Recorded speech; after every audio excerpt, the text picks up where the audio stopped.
어느 날 개하고 닭하고 말다툼이 일어났습니다. 개가 닭에게 묻습니다. 너는 아침에 일찍이 꼬끼요 하고 울어서 주인이 새벽에 일어날 수 있도록 깨워주는 사명이 있는데 왜 너는 울지를 않느냐? 그래서 닭이 이렇게 대답을 합니다. 요새는 세상이 달라져서 언제 자고 언제 깨는지 알 수가 없고 더욱이 자명종을 틀어놓고 자기 때문에 내가 울 필요가 없다. 그래서 이번에는 닭이 개에게 물어봅니다. 너는 도적이 올 때 짓는 사명을 가지고 있는데 어째서 짓지 않느냐? 그저 개가 이렇게 대답을 했더랍니다. 주인이 도둑인데 언제 짓겠냐? 모든 생명체는 사명을 가지고 있습니다. 꽃을 피워야 되는 사명이 있죠. 여러분, 사명이라고 하는 것이 뭡니까? 그래서 일반적으로 맡겨진 임무를 뜻합니다. 따라서 짐승에게조차도 사명이 있듯이 사람에게 사명이 있는 것은 너무도 당연합니다. 그런데 여러분, 기독교에서 말하는 사명은 이 의미가 굉장히 깊습니다. 기독교에서 말하는 사명은 주님의 일을 하도록 주님으로부터 부르심을 받는 것을 뜻하고 있습니다. 오늘은 요한복음 1장 43절로 이하 51절의 말씀을 통해 사명이라고 하는 제목으로 말씀을 드리려고 합니다. 우리 마음을 여시고 말씀을 받으셔서 은혜가 되시기를 주님의 이름으로 부탁을 드립니다. 오늘 성경 본문은 크게 세 부분으로 나누어 볼 수가 있습니다. 첫 번째 부분은 빌립이 예수께로부터 사명을 받는 말씀을 담고 있습니다. 이제 두 번째 부분에서는 빌립과 나다나엘이 대화를 나누는 말씀을 담고 있습니다. 세 번째 부분에서는 예수께서 나다나엘과 대화를 나누시는 말씀을 담고 있습니다. 이에 먼저 빌립이 예수께로부터 사명을 받는 말씀을 살피므로 은혜를 나누고자 합니다. 오늘 성경 본문을 열면 예수께서 갈릴리로 나가려 하시다가 라는 말씀으로 시작하고 있는 것을 볼 수가 있습니다. 여러분, 예수께서 나가시려던 갈릴리는 어떤 곳입니까? 갈릴리는 예수께서 어린 시절을 보내셨던 나사렛이 있는 곳입니다. 또한 갈릴리는 예수께서 행하신 공생의 사역의 주요 사역지였습니다. 또한 갈릴리는 주로 하류층 사람들이 물고기를 잡거나 또는 목축을 하면서 근근히 살아가는 곳입니다. 갈릴리는 또한 이방인들과 교제함으로 순수한 유대인들로부터 멸시와 천대를 받는 곳이었습니다. 하지만 예수께서 이러한 갈릴리에서 주로 공생애의 사역을 하셨던 이유가 뭘까요? 다른 곳도 아닌 바로 그곳에서 하셨던 이유가 뭘까요?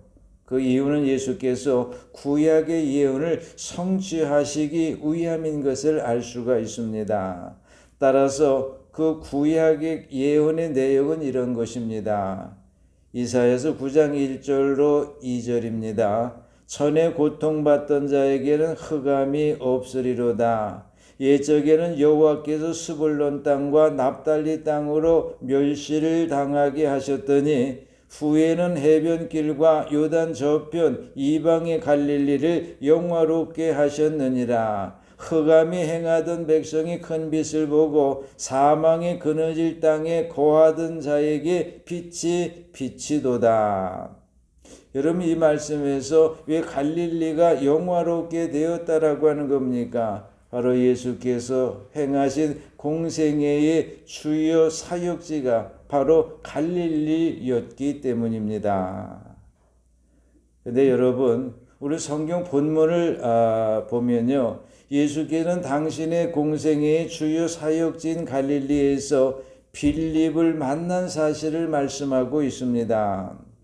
여기서 중요한 것은 예수께서 빌립을 만나신 것은 결코 우연이 아니라라고 하는 겁니다.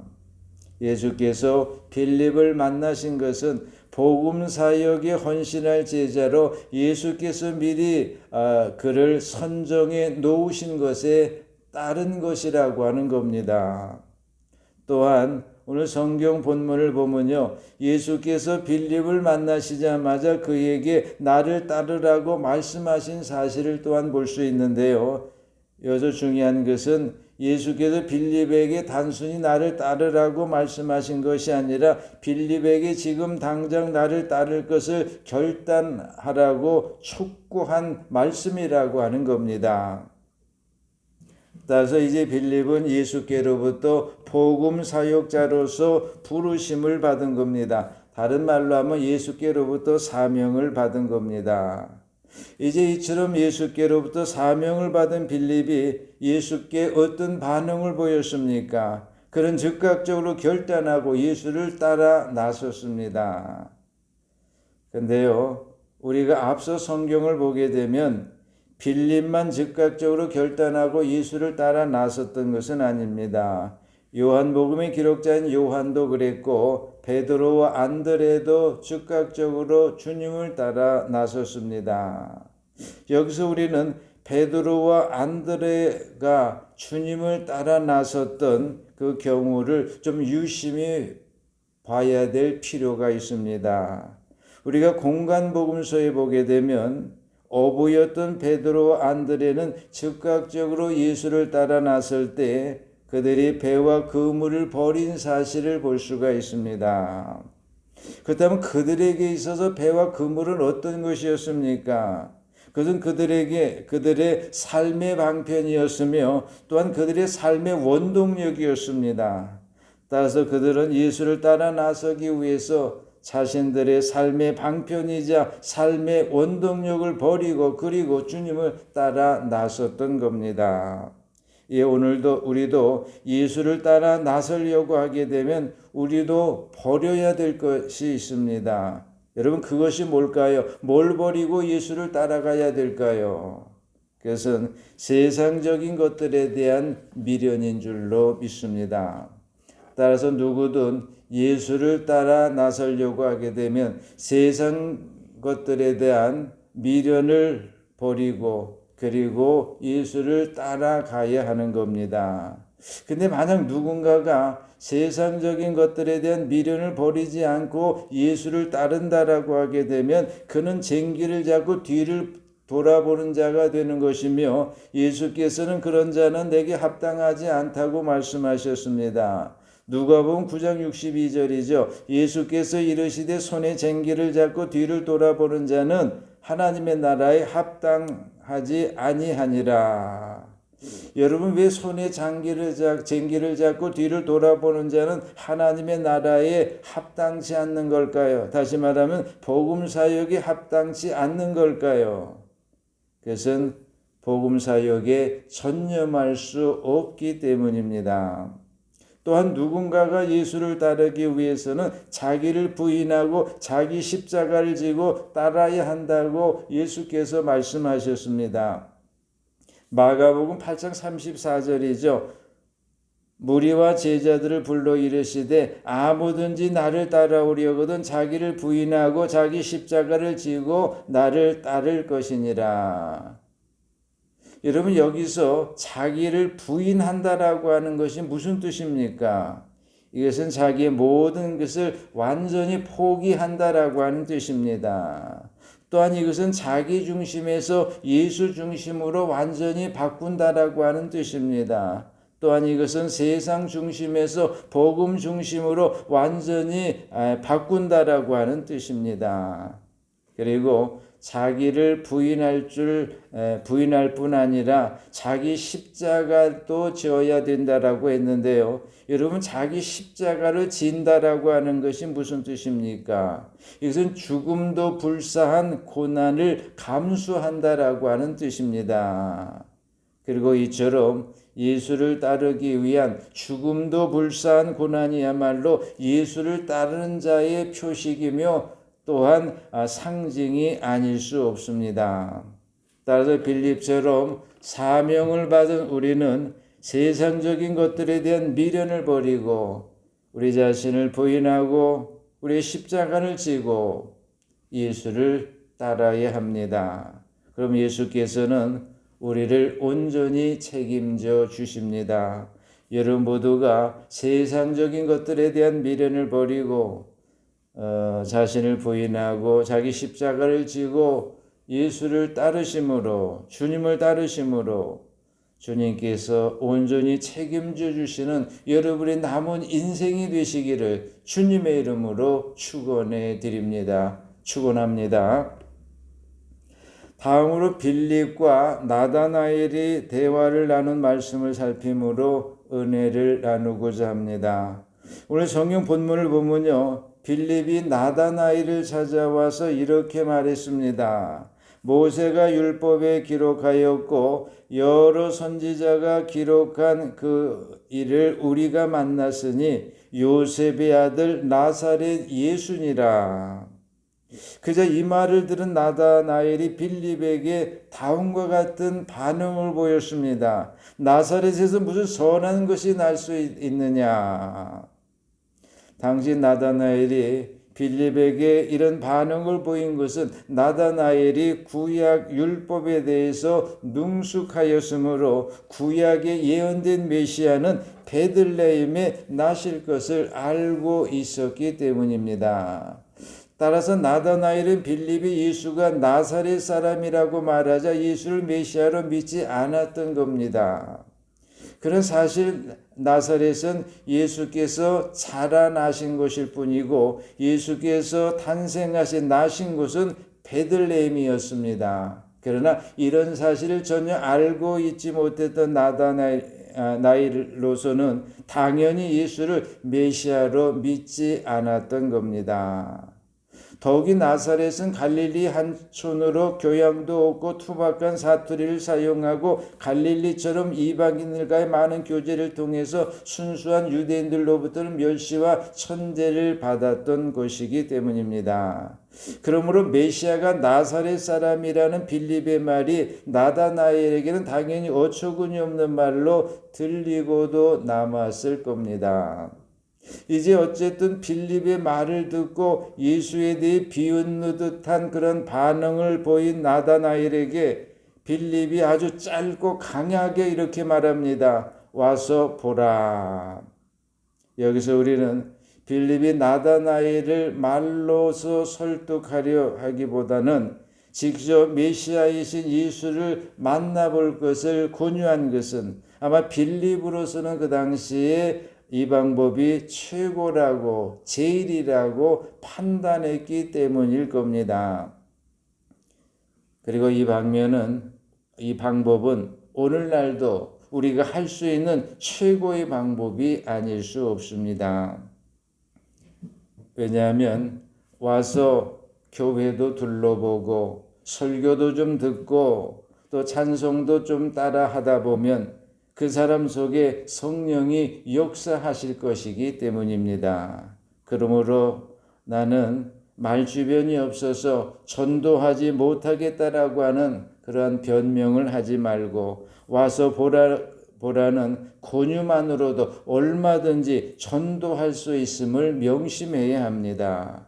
여러분 모두가 이 점을 명시하고 나는 말주변이 없어서 전도를 못하겠다라고 변명하지 말고 복음을 전하심으로 주님으로부터 칭찬과 상급을 받게 되시기를 주님의 이름으로 축원해 드립니다. 축원합니다. 다음으로 예수께서 나다나엘과 대화를 나누신 말씀을 살피므로 은혜를 나누고자 합니다. 이 대화가 시작되는 것을 본문 속에서 보면요, 예수께서 나다나엘이 자기에게 오시는 것을 보시고는 그를 가리켜서 이런 말씀을 하심으로 시작되는 것을 알 수가 있죠. 주님은 그를 가리켜서 이렇게 말씀하셨습니다. 보라, 이는 참 이스라엘 사람이라 그 속에 간사한 것이 없도다. 여기서 우리는 예수께서 나다나엘과 대화도 나누시기도 전에 나다나엘의 모든 것을 꿰뚫어 보신 것에서 예수의 신성이 잘 나타나셨음을 볼 수가 있습니다. 다시 말하면 예수의 하나님 되심이 잘 나타나신 사실을 볼 수가 있습니다. 한편 예수께서 나다나엘을 가리켜서 참 이스라엘 사람이라고 말씀하셨는데요. 당시 유대인들에게 있어서 이스라엘 사람이라고 하는 것은 하나님과 진정으로 만난 진실한 사람이라고 하는 뜻을 가지고 있습니다. 따라서 예수께서 나다나엘을 가리켜서 참 이스라엘 사람이라고 말씀하신 것은 당시 이스라엘 내에는 겉모습만 이스라엘 사람으로 넘쳐났음을 염두에 두고 하신 말씀이라고 하는 것을 우리가 알 수가 있습니다. 또한 예수께서 나다나엘을 가리켜서 그 속에 간사한 것이 없다고 말씀하셨는데요. 이것은 그에게는 흠도 없고 죄도 없다라고 말씀하신 것은 결코 아닙니다. 다만 나다나엘은 자신이 구원을 받아야 할 죄인임을 깨닫고 하나님 앞에서 회개하는 마음으로 겸손하게 그리고 경건하게 살았음을 의미하고 있는 겁니다. 다시 말해 나다나엘은 당시 종교 지도자들처럼 형식적인 종교 행위로 자신이 참 신앙인인 것처럼 이렇게 포장을 해서 자기도 속이고 남도 속이는 그런 모습을 갖고 있지 않았다라고 하는 겁니다.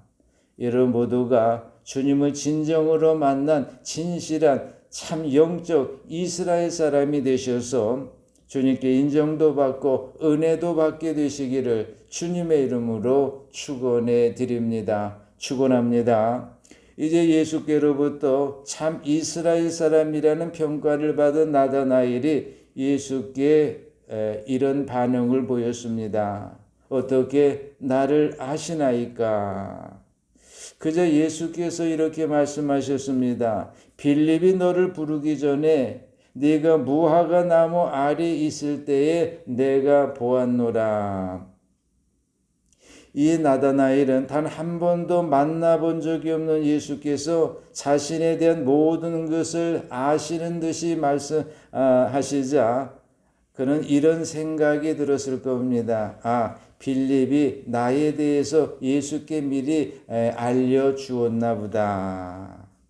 왜냐하면 그는 아직 예수께서 메시아 되심을 알지 못하고 있고 또한 예수의 신적인 통찰력은 더더욱 알지 못하고 있었기 때문입니다.